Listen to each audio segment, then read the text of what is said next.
Rain poured over the bustling city as Michael Harrington, a billionaire known more for his ruthless business deals than his heart, ducked into a small diner to escape the storm. He hardly noticed the world around him, until a young waitress approached with a warm smile that felt oddly familiar. "Can I get you anything, sir?" she asked, her eyes kind, yet carrying a depth that tugged at something long buried in him. Michael froze, heart hammering. The features, the voice, the laugh, it all mirrored someone he thought he'd lost forever. Years ago, amidst a bitter custody battle and an unforeseen accident, his infant daughter had vanished. Michael had searched endlessly, but each lead ended in disappointment. And now, here she was, serving coffee with an innocence and humility that starkly contrasted the opulence he was used to. He watched as she helped an elderly customer reach for a menu, her patience and gentle encouragement drawing smiles from everyone around her. A surge of guilt and awe flooded him. How could someone with such resilience and warmth have grown up without him? Summoning every ounce of courage, Michael approached her. "Excuse me, what's your name?" She looked up, eyes curious, unaware of the storm of recognition about to hit her. "Emily," she said. Something inside him cracked. The daughter he had lost, the girl he had mourned for years, was right in front of him, living a life far removed from his own. And in that moment, Michael realized, it wasn't wealth that defined happiness, it was love, kindness, and the simple courage to connect. Emily blinked at him, a mixture of curiosity and polite caution in her gaze. "Yes, that's me," she replied, tilting her head slightly. Something in his eyes made her stomach flutter with unease, though she couldn't place why. Michael swallowed hard. "Emily, it's me, Michael. Your father." The words hung in the air like fragile glass. Emily's fork clattered to the plate. I don't understand," she stammered, confusion and disbelief flashing across her face. "I know this is sudden," Michael said softly, "and I've made mistakes, terrible mistakes. I lost you, and I've regretted it every day. I need you to know that I've never stopped looking for you." Tears welled up in her eyes, but Emily's mind raced. Her life had been built on independence, on proving she could thrive without anyone's help, especially a father she'd never known. Yet, the warmth in his voice, the honesty in his gaze, stirred something deep inside her, a longing she didn't fully recognize. I'm a waitress," she admitted, almost apologetically. "I don't have anything like your life." Michael smiled, shaking his head gently. "I don't care about that. I care about you. I want to know you, Emily.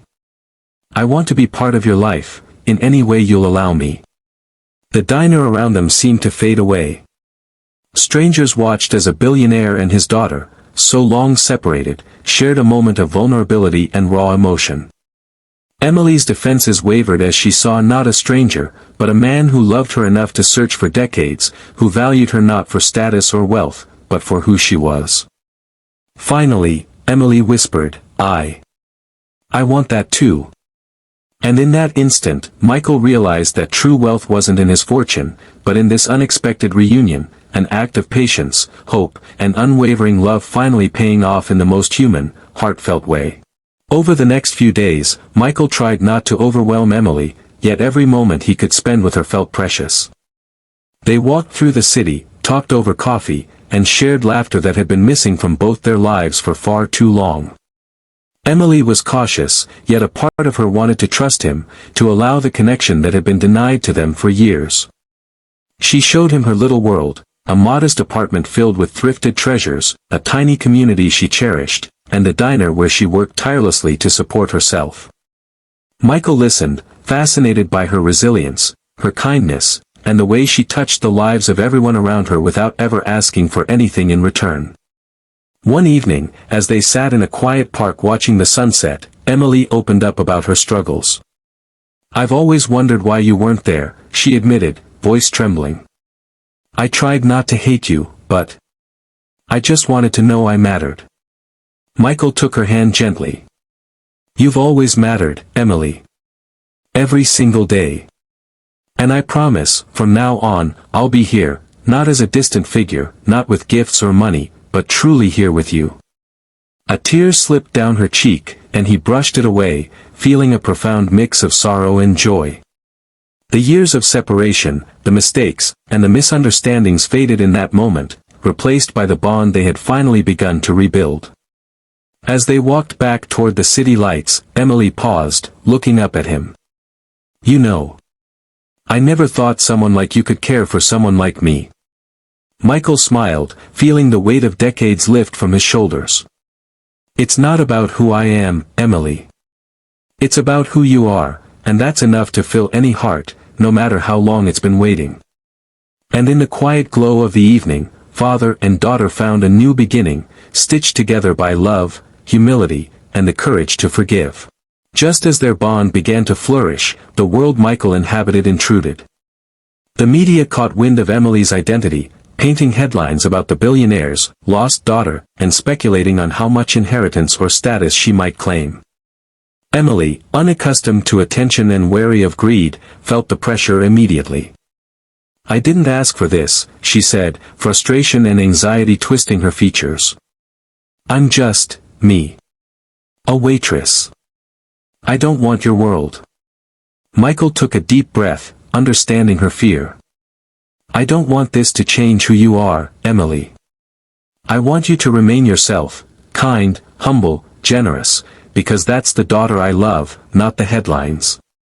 The real test came when the diner's owner announced he might have to sell the business due to financial struggles. Emily's heart sank. The place wasn't just her job, it was her community, her second home. Seeing her distress, Michael stepped in quietly, not with a showy gesture, but with discreet support that saved the diner and kept it in Emily's hands.